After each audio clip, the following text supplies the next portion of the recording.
আবিদাস কিচেনে আপনাদের সকলকে স্বাগত জানাই। আমার আজকের রেসিপি চিনি না দিয়ে গুড়ের বাতাসা দিয়ে পায়েস।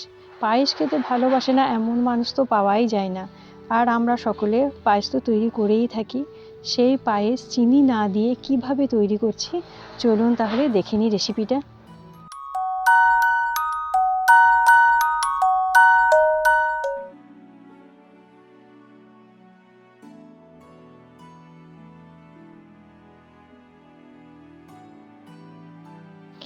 প্রথমে আমি এখানে 1 লিটার দুধ নিয়েছিলাম। দুধটা খুব ভালো করে জাল করে, দেখুন খুব ভালোভাবে জাল করে নেওয়া হয়েছে, দেখে বোঝা যাচ্ছে।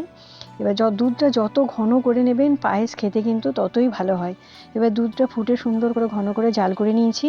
এর মধ্যে আমি 2টো তেজপাতা দিয়ে দিলাম। 250 গ্রাম গোবিন্দভোগ চাল আমি বেছে ধুয়ে পরিষ্কার করে জল ঝরিয়ে আগের থেকে রেখে দিয়েছিলাম। আর দুধটা ফুটে মরে যাওয়ার পর আমি এই চালটা এই দুধের মধ্যে দিয়ে দিচ্ছি।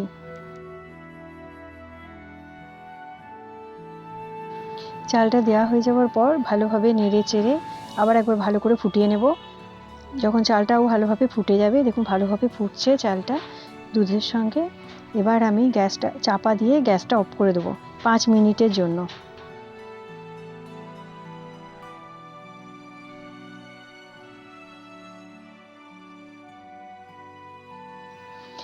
এইভাবে চাপা দিয়ে আমি 5 মিনিট গ্যাসটা অফ করে রেখে দিয়েছিলাম।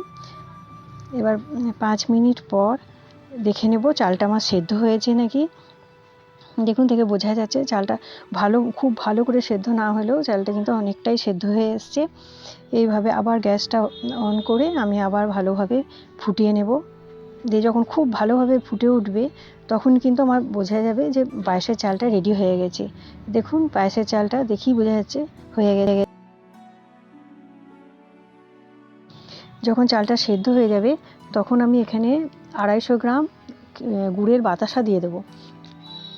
আমি এখানে গুড়ের বাতাসা দিয়েছি। এখানে গুড়ের বাতাসা যারা খেতে পছন্দ করেন না তারা এখানে চিনির বাতাসাও দিতে পারেন।